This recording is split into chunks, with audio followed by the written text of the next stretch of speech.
Hi friends, welcome to fin master class. ಇವತ್ತಿನ topic ಏನಂತಂದರೆ ನಮ್ಮ ಇಂಡಿಯಾದಲ್ಲಿನ ಸೆಕೆಂಡ್ ಲಾರ್ಜೆಸ್ಟ್ ಮತ್ತು ಓಲ್ಡೆಸ್ಟ್ ಸ್ಟಾಕ್ ಎಕ್ಸ್ಚೇಂಜ್ ಬಗ್ಗೆ ಮಾತಾಡ್ತೀನಿ. ಇದು ಬಂದು ಕೋಲ್ಕತ್ತಾ ಸ್ಟಾಕ್ ಎಕ್ಸ್ಚೇಂಜ್. ಈ ಕೋಲ್ಕತ್ತಾ ಸ್ಟಾಕ್ ಎಕ್ಸ್ಚೇಂಜ್ ಅನ್ನೋದು 117 ವರ್ಷದ ಇತಿಹಾಸ. ಈ ಪರ್ಟಿಕ್ಯುಲರ್ ಸ್ಟಾಕ್ ಎಕ್ಸ್ಚೇಂಜ್ ಮೊನ್ನೆ ದೀಪಾವಳಿ ಹಬ್ಬದ ದಿನ ಅದರ ಲಾಸ್ಟ್ ಟ್ರೇಡಿಂಗ್ ಡೇನ ಅಥವಾ ವರ್ಕಿಂಗ್ ಡೇನ ಕ್ಲೋಸ್ ಆಗ್ತದೆ, ಸ್ಟಾಪ್ ಮಾಡ್ತದೆ. ಯಾಕೆ ಅಂತ ತಿಳ್ಕೊಳ್ಳೋಣ. ಈ ಕಂಪ್ನಿಯ ಲೆಗಸಿ ಬಂದುಬಿಟ್ಟು ಆ್ಯಕ್ಚುಲಿ ಈ ಕೋಲ್ಕತ್ತಾ ಸ್ಟಾಕ್ ಎಕ್ಸ್ಚೇಂಜ್ ಬಂದು 1908 ಸ್ಟಾರ್ಟ್ ಆಯಿತು. ಅಂದರೆ before NSE, before Sensex start ಆಗೋಕ್ಕಿಂತ ಮುಂಚೆ. ಆ್ಯಕ್ಚುಲಾಗಿ ಹೇಳಬೇಕು ಅಂದರೆ ಕೋಲ್ಕತ್ತಾ ಸ್ಟಾಕ್ ಎಕ್ಸ್ಚೇಂಜ್ ಬಂದುಬಿಟ್ಟು ಈಸ್ಟರ್ನ್ ಇಂಡಿಯಾದಲ್ಲಿನ ಫೈನಾನ್ಷಿಯಲ್ ಹಬ್ ಅಂತಲೇ ತಿಳ್ಕೊಂಬರಿತ್ತು.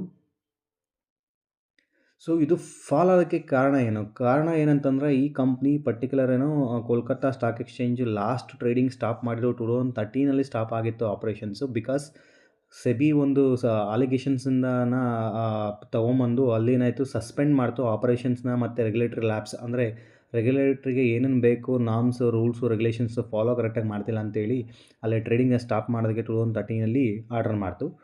ದೆನ್ ಈ ಪರ್ಟಿಕ್ಯುಲರ್ನ ಆರ್ಡರ್ನ ಅಥವಾ ನೆಗೆಟಿವ್ ನ್ಯೂಸ್ನ ಟೇಕ್ ಓವರ್ ಮಾಡಿದವ್ರು ಯಾರು ಅಂತಂದರೆ ಈ BSE ಮತ್ತು NSE ಏನಿದೆ ಅದು ಈ ಪರ್ಟಿಕ್ಯುಲರ್ ನೆಗೆಟಿವ್ ನ್ಯೂಸ್ನ ಎನ್ಕ್ಯಾಶ್ ಮಾಡಿಕೊಂಡು they will be take overs. ಯಾಕಂದರೆ ಬಿಕಾಸ್ ಅವರು ಮಾರ್ಕೆಟಲ್ಲಿ ಲಿಸ್ಟಿಂಗ್ ಆದರು. ಅವ್ರ ಕಂಪ್ನಿ ಸ್ಟಾರ್ಟ್ ಆಯಿತು BSE NSE with high speed ಟೆಕ್ನಾಲಜೀಸ್ನ ಮತ್ತು ಕರೆಂಟ್ ಮಾರ್ಕೆಟ್ ಟ್ರೆಂಡ್ನ ಕ್ಯಾಚ್ ಹೋಲ್ಡ್ ಮಾಡಿ ಟೆಕ್ನಾಲಜೀಸ್ ಯೂಸ್ ಮಾಡಿ ಟೇಕ್ ಓವರ್ ಮಾಡಿ ರೀಜನಲ್ ಎಕ್ಸ್ಚೇಂಜ್ನ ಮೂಲೆ ಗುಪ್ಪಲ್ಲಿ ಸೇರೋ ರೀತಿ ಮಾಡಿದ್ರು. ಇದಕ್ಕೆ ಮೇನ್ ಕಾರಣ ಏನು ಅಂತಂದರೆ ದ ಸ್ಕ್ಯಾಂಡಲ್ ಬ್ಲೋ ಅಂತಂದರೆ ದ ಕೇತನ್ ಪರಾಗ್ ಸ್ಕ್ಯಾಮ್ ನಡೀತು 2001. ಆ ಕೇತನ್ ಪರಾಗ್ ಸ್ಕ್ಯಾಮ್ ಬಂದುಬಿಟ್ಟು ಮೇಜರ್ ಇಂಪ್ಯಾಕ್ಟ್ ಮತ್ತು ಹಿಟ್ ಆಗಿದ್ದು CSE ಅಂದರೆ ಕೋಲ್ಕತ್ತಾ ಸ್ಟಾಕ್ ಎಕ್ಸ್ಚೇಂಜ್ ಬೋರ್ಡ್ಗೆ. ಇದರಿಂದ ಏನಾಯಿತು ಅಂದರೆ ಲೂಪ್ ಹೋಲ್ಸ್ಗಳು ಮತ್ತು ಇನ್ವೆಸ್ಟರ್ಸ್ಗೆ ಸ್ಕೇರೀಸ್ ಆಯಿತು. ನಮ್ಮ ಅಮೌಂಟ್ ಸೇಫ್ ಇದೆಯಾ ಇಲ್ವಾ, ಈ ಎಕ್ಸ್ಚೇಂಜ್ ರೆಗ್ಯುಲೇಟರಿ ಪ್ರಕಾರ ಇಲ್ಲ ಅಂತಂದರೆ ಈ ಥರ ದೊಡ್ಡ ಸ್ಕ್ಯಾಮ್ ಆದಾಗ ನಾವು ಹಾಕಿದ ಇನ್ವೆಸ್ಟ್ಮೆಂಟ್ ವಾಪಸ್ ಬರೋಲ್ಲ ಅನ್ನೋ ಮಟ್ಟದಲ್ಲಿ ಥಿಂಕ್ಔಟ್ ಆಯಿತು. ಇದರ ಫೈನಲ್ ಕಾಲ್ ಬಂದುಬಿಟ್ಟು ತುಂಬ ಮಲ್ಟಿಪಲ್ಸ್ ಇಯರಿಂದ ಇದನ್ನೇನು ಕಂಪ್ಲೀಟ್ಲಿ ಫಾಲೋ ಅಂದರೆ ಈ ಸ್ಕ್ಯಾಮ್ಸ್ ಆಗ್ಬೋದು, ಈ ಪರ್ಟಿಕ್ಯುಲರ್ ರೆಗ್ಯುಲೇಷನ್ ಲ್ಯಾಬ್ಸ್ ಆಗ್ಬೋದು, ಈ ಲಿಂಬೋಸ್ ಅಥವಾ ಅಂದರೆ ಆ ಪರ್ಟಿಕ್ಯುಲರ್ ನೆಗೆಟಿವಿಟಿ ಏನಿತ್ತು ಆ ಕೋಲ್ಕತ್ತಾ ಸ್ಟಾಕ್ ಎಕ್ಸ್ಚೇಂಜ್ ಬಂದುಬಿಟ್ಟು ವಾಲಂಟ್ರಿ ಏನು ಮಾಡ್ತು, ನಾವು ಇಲ್ಲಿಂದ ಮಾರ್ಕೆಟಿಂದ ಎಕ್ಸಿಟ್ ಆಗಿಬಿಡೋಣ, ನಮಗೆ ಎಕ್ಸ್ಚೇಂಜ್ ಬೇಡ, ಓನ್ಲಿ ರೈಟ್ ನಾವು BSE NSE ಎರಡೇ ಇರಲಿ ಅಂದ್ಬಿಟ್ಟು ಅವ್ರು ಡಿಸೈಡ್ ಮಾಡಿದ್ರು.